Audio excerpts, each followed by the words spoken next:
A church full of grace. The News Church.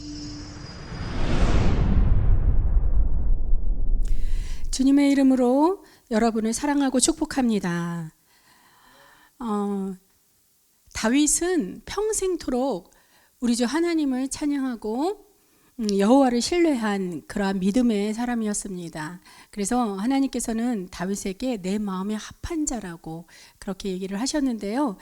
우리 교회도 찬양으로 주님께 영광을 드리기 원하여서 찬양 사역을 주 사역으로 하는 교회입니다. 그러니 저와 여러분도 찬양하는 자로서 다윗과 같은 믿음과 다윗과 같은 칭찬을 하나님께 들으시길 축복하면서 이 시간 귀한 은혜의 시간 되길 축원합니다. 다윗은요, 이 시편의 시를 통하여서 특히 오늘 은혜 받을 86편을 통하여서 하나님께 탄원의 기도를 드렸어요. 우리가 잘못 생각하면 이 탄원이라고 하니까 원망인 줄 알겠지만 그것이 아니라 내 마음속에 심령의 것을 모두 다 토로하면서 또한 거기에 플러스 주를 향한 강한 신뢰와 확신과 믿음의 그 기도를 드렸다는 것입니다. 그러면 우리 1절부터 한 절 한 절 우리가 깨닫는 시간 되어보길 원합니다. 자, 1절 첫 번째, 이 86편은 세 단락으로 해서 우리가 은혜를 받을 텐데요. 첫 번째 단락은 뭐냐면 1절부터 7절까지 말씀입니다. 거기에서 주제가 어디 나오냐, 2절 보면 주를 의지하는 종을 구원하소서 이렇게 나옵니다. 이것이 주제가 되어서 1절부터 7절까지 하나님께 기도드리는 이런 내용이 있는데요. 다윗이 기도할 때 처음에 어떻게 기도했냐면 내용을 보니까 자기 자신의 처지에 대해서 그대로 하나님께 알립니다. 고합니다. 그럼 다윗의 처지가 어떻습니까? 보니 1절에 보니 나는 가난하고 궁핍하오니 그랬어요. 여호와여, 나는 가난하고 궁핍하오니. 이 가난하고 궁핍하다는 게 얼핏 우리가 그냥 딱 듣기 귀로만 듣는다면 물질도 없고 그래서 먹을 것도 없고 입을 옷도 없고 그래서 핍절하다는 그러한 것으로 여러분 귀로 들을 수 있지만 우리가 영의 소리로 들으면은요, 이 가난하고 궁핍하다는 게 뭐냐면 자신의 연약함을 그대로 드러놓는 것입니다. 자, 이해를 돕기 위해서 나 자신의 연약함이라는 건 뭐냐면요, 내가 내 안에 갖고 있는 이 모든 것을 다 버렸다는 것, 비워버렸다는 거예요. 우리 가요에도 그런 노래 있잖아요. 내 속에 내가 너무도 많아. 뭐죠? 너무도 많아. 또 그 다음에 당신을 쉴 곳이 없. 그렇잖아요. 내가 내 속에 너무 많으니까 누구도 내 안에 들어올 그 공간이 없다는 그러한 가요도 있는 것처럼 우리가 예수님을 우리 마음속에 모셔야 되는데 내 생각, 내 고집, 아집, 내 뜻 이런 것들이 많이 차여있기 때문에 예수님이 들어올 자리가 없다는 거예요. 그러나 다윗은 자기의 심령이 가난하고 궁핍하다는 건 주님의 음성을 들을 자세가 되어 있다는 것이죠. 내 안에 모든 것 다 내어버리고 나를 다 내려놓은 상태에서 이러한 상태이니 주님 어떻게 해달라고요? 그러니까 주의 귀를 기울여 내게 응답하소서. 할렐루야.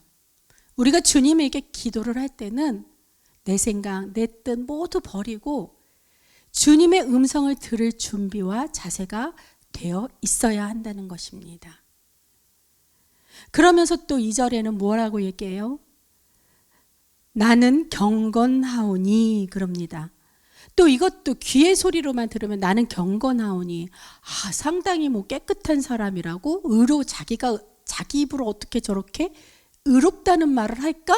이렇게 들리실지 모르겠지만 이 나는 경건하오니라는 것은 어떻게 우리의 시선이 아니라 하나님의 시선을 바라볼 때는 어떠한 의미냐면요, 나는 주님의 은혜로 사는 사람이니, 그런 뜻이에요. 주님의 은혜가 없이는 한시도 살 수 없는 사람이오니, 이러한 뜻이 되는 겁니다. 왜 이렇게 알 수 있을까요? 그 뒤에 보면은 이 말씀을 보면 알 수 있어요. 주여 내 영혼을 기쁘게 하소서. 뭐냐면 나는 경건하오니, 잘못했습니다. 자, 2절에는 내 영혼을 보존하소서 그랬잖아요. 예, 죄송합니다. 자, 경건하오니라는 거 무슨 뜻이라 그랬어요? 나는 은혜 아니면 살 수 없는 사람이오니 내 영혼을 보존하소서. 무엇입니까? 우리가 영혼이 보존이 되고 영혼이 살아있고 영생을 받을 이 생명을 획득하기 위해서는 어떻게 해요? 우리의 의로서 되는 게 하나도 없잖아요. 우리는 의를 받는 거죠. 의롭다 칭함을 받는 것. 그래서 예수 그리스도의 보혈의 십자가의 은혜 아니고는 우리의 영혼이 보존될 수 없는 것입니다. 그러니 다윗이 2절에서 내 영혼을 보존하소서라고 기도했던 것은 내가 경건하오니가 바로 내가 은혜로 살은 사람이오니 하나님 그 은혜로 말미암아 내 영혼을 보존해 주옵소서, 이러한 뜻인 줄 알 수 있습니다. 그래서 내 주 하나님이여 주를 의지하는 종을 구원하소서. 주님만 의지하는 저와 여러분이 되셔서 우리의 영혼이 보존되는, 그래서 주님의 은혜로 살아가시는 저와 여러분이 되길 축원합니다. 그리고 세 번째, 다윗은 자기 자신을 어떻게 표현하냐면 4절에 보니까 내 영혼이 주를 우러러 보니, 이렇게 또 기도하고 있습니다. 내 영혼이 주를 우러러 보니. 다윗은 주님을 찬양하는 자였죠. 그래서 이렇게 많은 시편도 이 시편의 시를 저술한 것입니다. 자, 우리가 기뻐 살며 기쁘게 살아가길 원해요. 그러면 내가 무엇으로 기뻐할까 이렇게 생각할 때 자신이 원하는 거, 내가 이것 좀 가졌으면 기쁘겠어, 내가 누굴 만났으면 기쁘겠어, 내가 무엇을 하면 기쁘겠어, 이러한 생각들을 많이 하는데요. 이 또한 시선을 바꿔서 하나님의 시선으로 본다면 이 기쁨도 하나님이 주시는 줄 믿습니다. 그래서 하나님을 먼저 우리가 기쁘게 해야 돼요. 기쁘게 하는 그 도구가 무엇이라고요? 바로 찬양, 할렐루야. 그래서 우리가 찬양으로 하나님을 먼저 기쁘게 해 드릴 때 그 하나님, 기쁘신 하나님이 우리에게도 기쁨이라는 선물을 주시는 줄 믿습니다. 우리가 육이 살아 움직이려면 호흡을 해야 하잖아요. 마찬가지로 우리 영이 살아 움직이고 우리 영이 계속적으로 호흡을 하기 위해서는 무엇입니까? 기도가 필요하잖아요. 기도. 그래서 기도가 쉬면 영적인 호흡이 끊겨서 영이 죽으면 육체가 살아있어서 살아있는 것이 아닙니다. 근데 텀블러 떨어졌어요, 목사님. 근데 기도는 뭐라 그랬죠? 찬양은 곡조 있는 기도라고 했잖아요.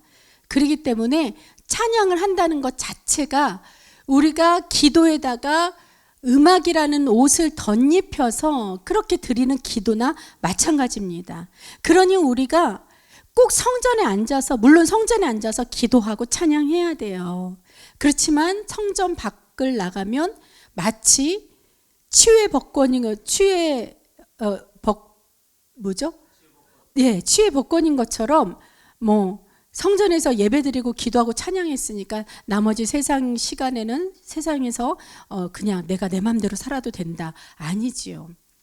무릎 꿇어 기도하고 손들어 찬양하는 것도 매우 중요합니다. 매우 중요한 게 아니라 정말 중요합니다. 그러나 이 중요함을 잃지 않기 위해선 우리가 찬양을 끊이지 않기 위해서 우리 삶 속에서 늘 내 마음속에 예수님을 모시고 내 마음속에 예수님을 찬양하면서 힘들어도 또 기뻐도 또 즐거울 때도 내가 넉넉할 때도 우리가 힘들 때는 예수님을 찾기 쉬워요. 근데 내가 넉넉할 때는 기도하기가 힘들죠. 더군다나 찬양은요, 기쁠 때는 하기 좋아요. 아, 신나 그러면서 그게 찬양인지 내 노래인지 모르겠지만 어쨌든 곡조는 내가 기쁘고 만족할 때는 잘 나올지 모릅니다. 그러나 내가 힘들고 그럴 때는 찬양이 잘 안 나오죠. 곡조가 떨어지고 그냥 기도만 소리소리 우리가 주님께 부르짖을 때가 많아요. 그렇기 때문에 하나님께서는 저에게 예전부터 그 말씀을 물으셨습니다. 항상 묻고 지냅니다. What about singing in the rain? 너 빛 가운데도, 빛 속에 그 너 폭풍우처럼 내리치는 그 고난과 환난과 빛 속 가운데도 너 나에게 찬양을 계속 유지할 수 있겠니라는 그러한 질문을 끊임없이 저에게 주셨어요. 저와 여러분, 우리 교회가 어떤 어려움이나 환난이 있더라도 계속 찬양이 끊이지 않는 복의 교회와 여러분과 제가 되게 주의 이름으로 축원합니다. 찬양은 기도 중에서 하나님을 자랑하고 하나님을 높이는 것이잖아요. 그래서 찬양하는 자들을 하나님이 기뻐하실 수밖에 없는 것입니다. 그렇기 때문에 여러분, 기도하십시오. 찬양을 가지고 기도하십시오. 여러분 충분히 하나님께서 자격을 주셨습니다. 왜냐? 주님은 선하시기 때문에 우리 죄를 사해 주십니다. 그래서 주님의 후한 인자하심, 그냥 인자한 것도 아니고 너무너무 후해요.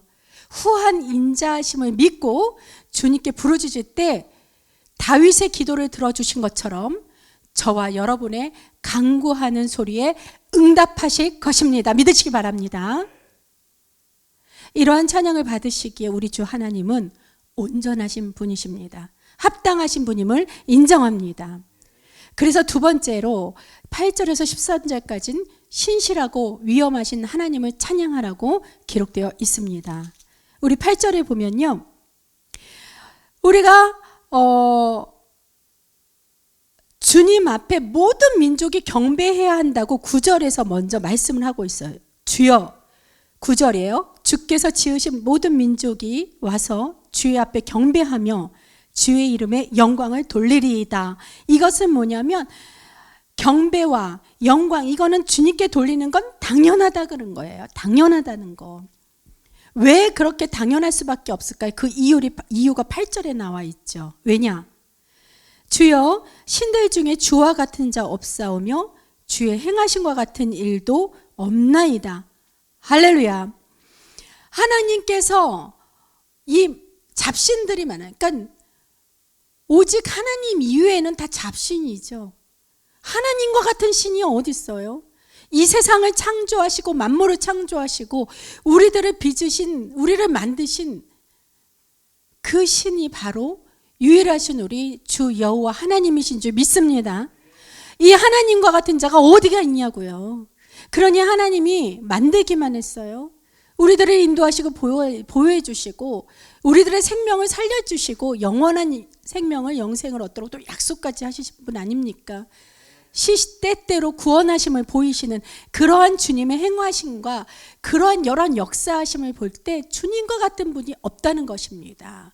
그 이유로 모든 민족과 모든 백성이 하나님의 이름을 찬양하고 경배하며 하나님을 영광을 돌릴 수밖에 없다는 8절 9절에 이렇게 나와 있지요.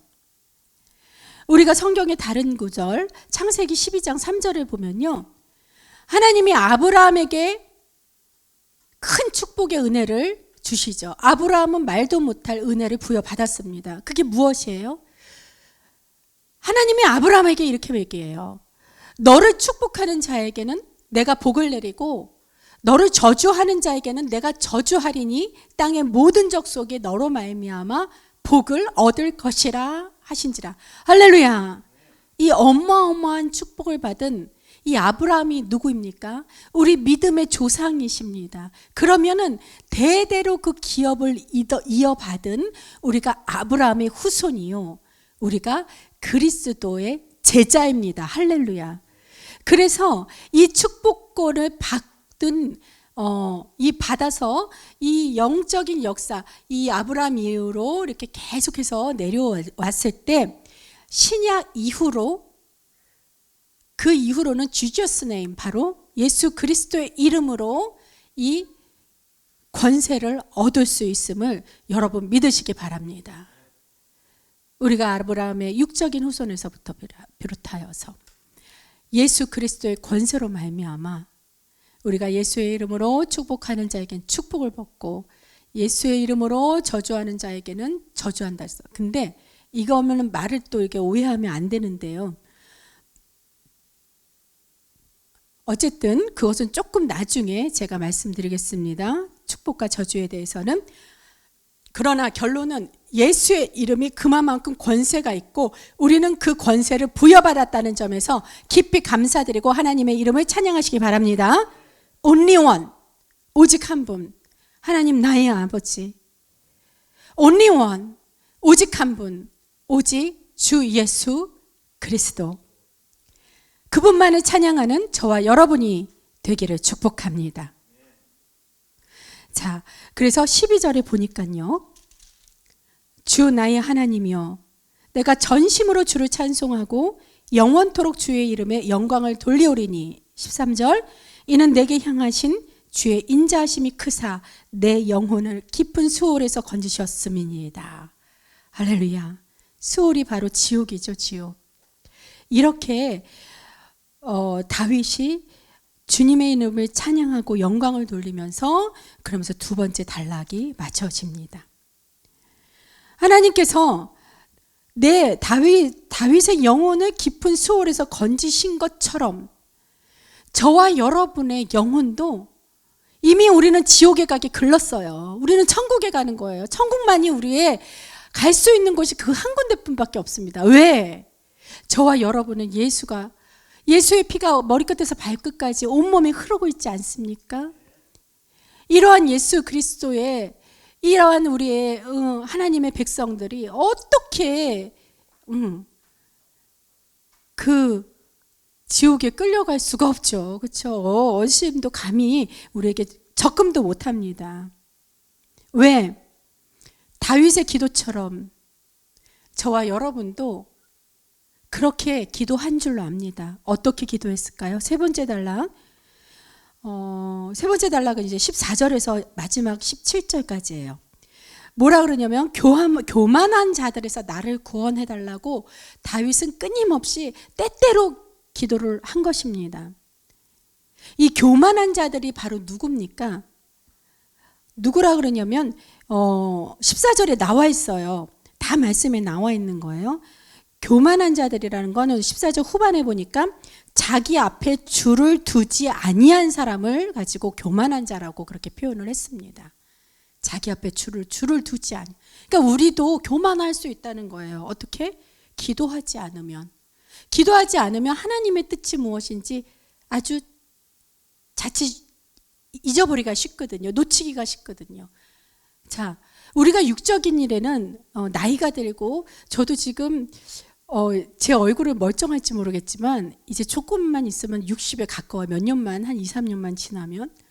겉은 멀쩡해 보이지만요. 사실 그 60년에 가까운 그 세월 덕에 육신은 깜박깜박합니다. 부족한 게 많아요.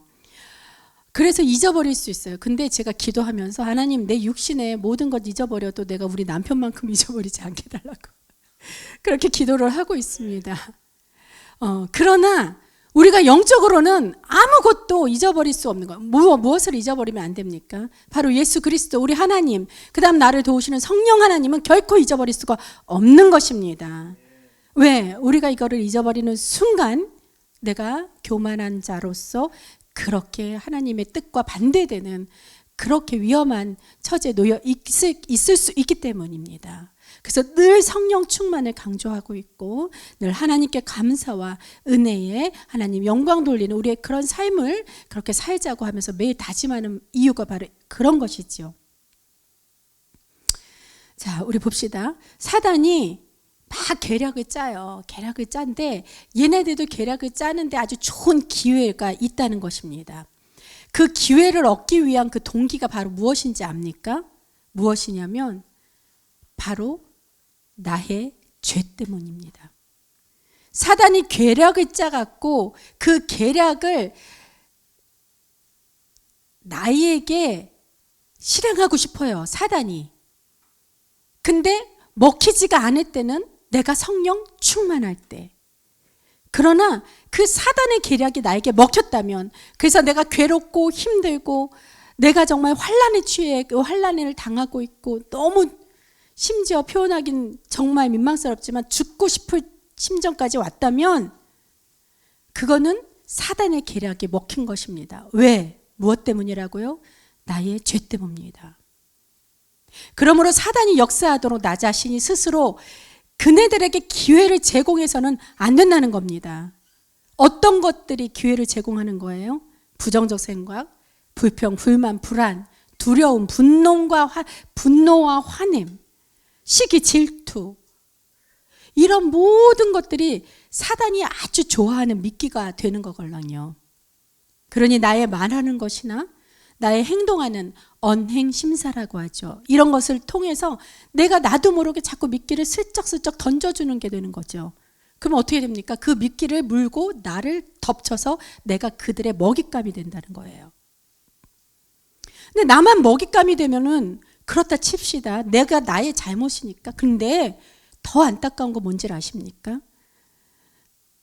나를 위해 함께 해주고 나를 위해 도와주고 나를 위해 동역하려고 옆에 있던 그런 자가 어떻게 나 때문에 자신도 모르게, 왜 그러냐면은 연약한지라 내가 그렇게 불평불만하고 내가 분내고 화내고 누구를 정죄하고 막 이러면은 옆에 있는 자가 그 기분 맞춰준다고, 그래 맞아 하고 그 맞아 하고 손뼉 한 번만 탁, 무릎 한 번만 탁 한 번만 쳐줘도 그 미끼가 돼서 또 사단이 옆 사람까지도 또 이렇게 잡아먹게 되는 거기 때문에 이게 얼마나 안타까운 거예요. 얼마나 위험한 겁니까? 그래서 끼리끼리 모일 때 그 끼리끼리 잘해야 된다는 거예요. 잘하는 사람 끼리끼리 그렇게 모이고 정말로 하나님 마음이 합한 자 끼리끼리 이렇게 해야 된다는 것입니다. 근데 잘 몰라요, 나는. 그런 끼리인지. 그러면 우리가 어떻게 분별할 수 있냐? 어떤 사람을 만나거나 우리가 그 모임에 모일 때 예를 들어서 어떤 말이나 행동이 나왔어요. 그러면 그게 하나님 보시기에 기뻐하는 것과 아닐까? 그것을 한번 하나님께 여쭤보고, 그거는 금방 분별할 수 있습니다. 이 말이 하나님이 기뻐하시지 않는 말이다. 이 행동이 하나님께서 기뻐하시지 않는 거다. 이것은 여러분이요.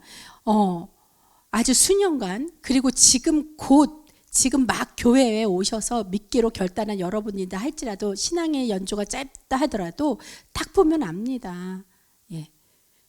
그러한 하나님 보시기에 기뻐하지 않는 것들을 그러한 것이 보여질 때 내가 예수의 이름으로 전환시키거나 그 상황을 이렇게 무마시킨다면 얼마나 좋겠습니까? 근데 내 능력이 한계가 온다면 그 자리를 피해야 합니다. 그래야 내게 은혜가 되고 내 영혼이라도 살아있게 되는 겁니다. 내가 굳이 그 사람 영혼 구한다고 뭐 이거는 이렇고 저거는 저렇고 너 왜 이러냐 저러냐 그러면 듣는 사람은 뭐예요? 더 기분 나빠요. 나는 이렇게 얘기했는데 그게 잘못됐다고 막 그러니까. 그러면 어떻게 됩니까? 나는 선을 끼치려고 했던 그 마음에 그 선을 끼치려고 했던데 그것이 상대가 받아들이지 않냐면 그게 더 악순환이 된다는 거죠. 더 사단의 역사함을 더 심하게 만든다는 거예요. 그러니 그냥 그 자리를 피하고 하던 말을 중지하고 피해서 그의 영혼을 불쌍히 여기는 마음에 기도를 하십시오. 즉시 기도해 주십시오. 그러면 하나님께서 구하실 줄 믿습니다. 그 구원하실 수 있는 권능과 능력은 오직 하나님 한 분밖에 안 계시기 때문입니다. 할렐루야. 그래서 어떠한 사건이나 상황을 바라볼 때 하나님이 바라보시는 시선이 아니라면 내 생각, 사람의 생각, 판단 그런 것들을 그러한 교만과 부정적 생각 등에 쉽게 동조해서는 안 된다는 거죠. 사단에게 나를 내어줘서는 안 된다는 겁니다. 그 기회를 조금 더 허락해서는 안 될 것입니다. 그러므로 내가 지금 죄를 지었는지 안 지었는지도 조차도 모를 때가 그렇게 혼미하게 사단이 나를 또 역사할 때가 있어요. 그러니까 거기에 빠지지 않도록 나를 매일매일 돌아보는 겁니다. 그리고 돌아봤을 때 하나님께서 성령님이 알려주실 거예요. 첫 번째로 나의 양심을 통해, 그리고 그것을 회개하다 보면 깊숙이 회개의 영이 들어가다 보면 하나님이 무엇 때문에, 나의 어떠한 점 때문에 우리 성령 하나님께서 탄식하고 계신지 울고 계신지 그것까지도 알 수 있을 것입니다. 그래서 우리가 즉시 회개해야 할 줄로 믿습니다. 그리고 어떠한 일이라도 하나님의 주관하심을 인정하고 늘 감사하시기를 바랍니다. 불평과 불만의 시선으로 본다면 사단의 역사함을 경험할 수 있다고 그랬어요. 그러나 반대로 또 감사만 드린다면 하나님의 일하심을 볼 수 있는 그 분별함의 은혜를 경험할 것입니다. 저와 여러분도 이러한 경험을, 이러한 은혜를 늘 체험하시는 그러한 축복의 사람이 되기 축원합니다. 교만한 자들이란 누구라 그랬어요? 교만한 자들이란 자기 앞에 주님을 두지 아니한 사람이라 그랬잖아요. 더구나 하나님을 부정하는 사람. 또 더구나 거기다가 하나님의 사람들 앞에서 하나님의 그 포악을 일삼는 자들. 그런 사람들. 14절에 아까 말씀드렸죠. 그러나 그에 대해서 다윗은 이렇게 간구합니다. 15절 보니까 그러나 주여 주는 긍휼히 여기시며 은혜를 베푸시며 노하기를 더디하시며 인자와 진실이 풍성하신 하나님이시오니 16절 내게로 돌이키사 주의 종에게 힘을 주시고 주의 여종의 아들을 구원하소서. 아멘. 우리가 다윗의 기도를 배워야 돼요. 내가 어떻게 사단이, 교만한 자들이 나를 치려고 하고 포악한 자의 무리가 내 영혼을 막 걷어가려, 내 영혼을 찾아서 막 뺏으려고 막 이렇게 하지만 아버지 쟤네들 혼내주세요. 그게 아니라 무엇입니까? 아버지 긍휼히 여겨달라고, 그 시선을 그들에게 보지 마시고 내게 보셔서 일단은 노하기를 더디하시고 긍휼히 여겨주시고 은혜를 베풀어 주셔서, 하나님은 그런 분이시니 어떻게 하나님의 시선을 제게 돌이켜 주셔서 하나님의 종이시니, 나는 하나님의 종이니 내게 힘을 주시고 내 여종의 아들을 구원하소서. 이러한 나의 원하는, 나의 소원하는 것으로 하나님의 시선을 돌린 것입니다. 이러한 능력의 기도가 있어야 되는 거예요. 우리가 무슨 일이 일어났을 때 내 억울함, 아버지 제가 저래요, 아버지 제가 저랬어요, 그래서 시선을 자꾸 그 사람에게 두려는 기도를 했을 때 하나님은 그 기도를 기뻐하시지 않는다는 것입니다. 그러한 자가 찬양을 했을 때 하나님이 과연 찬양을 받으실까요? 그러한 자의, 내가 손가락질하는 그러한 자를 어떻게 이렇게 하든 저렇게 하든 말든 그거는 하나님의 권한에 그냥 맡기는 것입니다. 나는 무엇이냐? 나는 그저 아버지 내가 이렇게 당한 고난, 나의 상한 심령, 아버지 나를 불쌍히 여겨주시옵고 이 또한 나의 죄로 인한 말미암으니 아버지 나를 불쌍히 여겨주시고 은혜로 노하시길 터디하시고 은혜로 덧입혀 주셔서 나에게 힘을 주시고, 그리고 여기서 다윗은 16절에서 결론은 뭐였어요? 구하는 목적은 뭐였습니까? 주의 여종의 아들을 구원하소서. 이 말이 무엇인가 잠깐 한번 성경을 보고 넘어갈게요. 사무엘하 12장 속에 있는 그런 내용이죠. 다윗과 밧세바의 아들에 관한 이야기입니다. 하나님께서 나단 선지자를 통하여서 다윗에게 경고를 했어요. 다윗이 예언을 했죠, 그렇죠? 부정하게 얻은 그 밧세바, 우리아와 원래 밧세바가 한 부부였는데 우리아를 전쟁터에 내보내 죽이고 밧세바를 취했잖아요. 그래서 낳은 아들, 그게 부정하게 얻은 아들이라고 하나님은 기뻐하지 않으셨습니다. 그래서 다윗이 낳은 그 아들이 곧 죽을 것이다라고 나단 선지자를 통해서 그렇게 예언을 받았어요. 그러니 다윗은 자기 아들이 이제 죽을 것을 알았잖아요. 그래서 어떻게, 내 아들이 죽으니까 죽나 보다, 이러한 아비가 어디 있겠습니까? 내 목숨을 다해서라도 막아야 되겠다는 생각을 했던 거예요. 그래서 최선을 다해서 하나님의 마음을 돌리려고 금식도 며칠 몇 날을 하고 마시지도 않고 밤새도록 땅에 엎드려 누워 있으면서 눈물인지 콧물인지 알 수 없는 그러한 탄식으로 기도를 했던 것입니다. 그러한 모습을 봤을 때 주변 사람들은 어떻겠어요? 당신 왕이시여. 이러다가 정말로 왕의 마음 건강을 해치나이다 그러면서 엄청난 걱정을 했겠죠. 그래도 그러한 말이 주위 사람들의 그러한 걱정 어린 말이 귀등에도 안 들렸어요. 왜? 하나님의 마음을 돌려야 됐거든요. 아들을 살려야 되겠군요. 자, 하나님이 세상 창조하시고 우리를 만드시고 그러한 전지전능하신 하나님입니다. 근데 그러한 하나님이 일단 하나님의 뜻으로 말씀을 하셨다면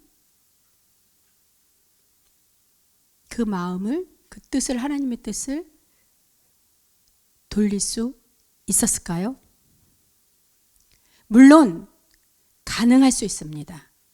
하나님의 마음을 감동케 하면 그 뜻을 돌릴 수는 있겠지만 그것 또한 하나님 마음이라는 게야. 내 마음이 아니라 하나님의 주권, 하나님의 마음이라는 것입니다. 그러니 이렇게 되든 저렇게 되든 어쩔 수가 없는 것이죠. 왜? 우리의 인생의 주인은 바로 하나님이시기 때문입니다. 다윗이 그렇게 최선을 다해 노력했지만 7일차 되던 날 다윗의 아들은 결국 예언대로 죽고 말았어요. 그렇게 다윗은 슬펐지만 하나님의 뜻을 받아들였습니다. 왜? 바로 이것이 하나님의 뜻이구나라는 그 확고한 믿음과 신뢰가 있었기 때문입니다. 왜냐하면 그는 최선을 다해 하나님의 마음을 돌리려고 그렇게 애쓰고 애썼지만 그게 아니라 자기가 원하는 방향에 반대로 돌아올지라도 나는 최선을 다했기에 바로 이것이 바로 하나님의 뜻이구나라고 순종하고 받아들였던 거예요. 그래서 여러분 어떤 어려움이나 공고함이나 문제가 생겼을 때 기도하라는 것입니다. 기도를 충분히 했을 때, 최선을 다했을 때 나중에 결과론적으로 벌어진 것은 하나님의 뜻이라고 우리가 순종할 수 있고 순복할 수 있지만 기도를 안 하면 그것이 무엇인지 몰라서 하나님을 원망하게 돼요. 그러나 다윗은 어떻게? 하나님께서 내리신 결과에 순종하였다는 것이죠. 그래서 다윗은 몸에 기름을 바르고 옷을 바꿔 입고 음식을 다시 먹기 시작했습니다. 바로 정상 생활을 시작하게 된 거죠. 다윗이 선포해요. 내 아들이 살아있을 때는 내가 그렇게 애타게 기도하고 하나님께 간구했을 때 나를 불쌍히 여기셔서 하나님의 결정을 바꾸실 줄 알고 내가 그렇게 최선을 다했지만 이제는 하나님께서 아들을 데려가셨으니 어떻게? 그 결정에 내가 순종하리라. 아멘. 얼마나 멋진 믿음입니까? 이러한 하나님에 대한 신뢰와 믿음이 저와 여러분에게도 있기를 축원합니다. 그러면 하나님께서 다윗을 통해서 이렇게 아들을 뺏어만 갔습니까? 아브라함이 이삭을 바치려고 했을 때 그 믿음을 보시고 하나님은 이삭을 주기로 했던 칼을 든 아브라함의 손을 멈추신 것입니다. 물론 다윗이 부정해서 낳은 아들, 죄를 지어서 그 죄의 대가로 아들을 데려가셨습니다. 그러나 순종하고 감사하고 주님의 뜻을 받아들였을 때 하나님은 어떠한 또 이후의 결과를 주셨습니까? 그렇게 힘든 시간들을 보낸 다윗에게 하나님은 정말 역사상 무유의한 그러한 가장 지혜로운 왕인 솔로몬을 주시지 않았습니까? 할렐루야. 하나님은 죄값을 치르신다는 거예요. 이 죄값은 천차만별 다르겠지만 이 세상을 아무렇게나 내 맘대로 그렇게 살게 되면 하나님이 보시기에 어떻게 내 자녀인데 내 자신이 저렇게 내 자녀가 저렇게 망가질 수는 없겠다. 그렇게 내버려둘 수는 없겠다. 그렇게 여기시기 때문에 더 나쁜 길로 빠지지 않게 채찍질을 하시는 겁니다. 사랑의 매죠. 맞는 사람 엄청나게 아프고 엄청나게 고통스러워요. 근데 때리시는 하나님은 저보다 더 아프지 않을까요? 어릴 적 여러분들 회초리로 한 번씩 다 맞아보셨죠? 부모에게 혼이 나고. 그러면 어떻게 됩니까? 부모가 때리고 나서 룰루랄라 합니까?